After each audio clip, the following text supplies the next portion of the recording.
आज की स्टोरी काफी इंटरेस्टिंग होने वाली है एंड काफी रियल।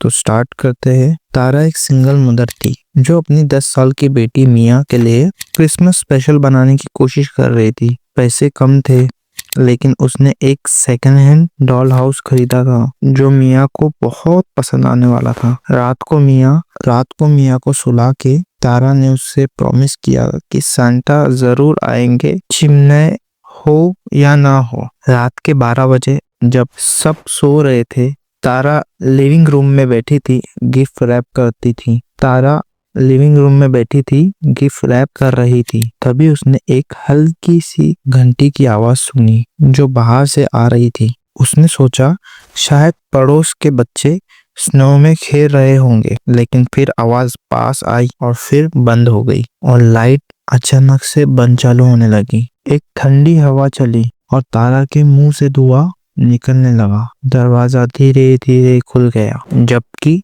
तारा श्योर थी कि उसने लॉक लगाया था। तारा ने आवाज दी, मिया। कोई जवाब नहीं आया। वो फायरप्लेस का एक लोहा उठा के दरवाजे की तरफ बढ़ी। दरवाजा थोड़ा सा खुला था और बाहर से स्नो अंदर आ रही थी, लेकिन सबसे अजीब बात थी वो फुटप्रिंट जो अंदर जा रही थी। ये इंसानी फुटप्रिंट नहीं थी, वो लंबी और पंजों वाली थी।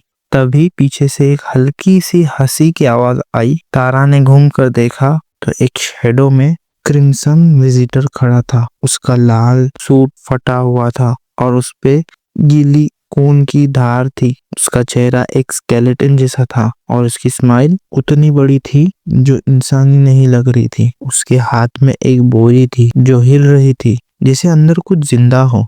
तो क्रिम्सन बोला, तुम भूल गए वो सिटी जैसी आवाज। मैं बोला। तारा अचानक से कांपने लगी। विजिटर ने तारा की तरफ जंप मारा और तारा जोर से चीखी। उसने फायरप्लेस का लोहा मारा, लेकिन वो विजिटर के अंदर से निकल गया जैसे वो धुआं हो। उसने तारा का हाथ पकड़ा जो बर्फ की तरह ठंडा था और उसे बोरी की तरफ खींचने लगा। बोरी के अंदर से हल्की सी रोती गुनगी आवाज आई, मिया की। नहीं, तारा चिल्लाई।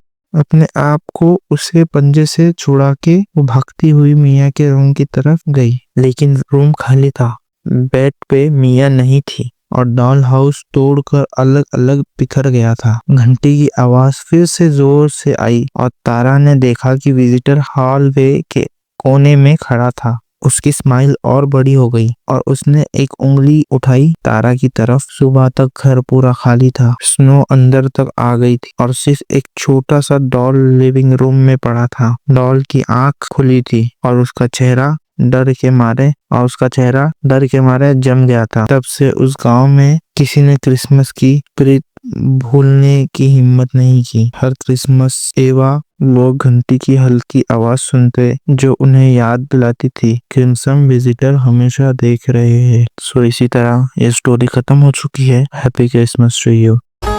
तो दुसरे मना मनी अरवा सामनी गप्पा बुजुर्ग चारा तरा मनी अरवा सामनी गप्पा बुजुर्ग तो दुसरे मना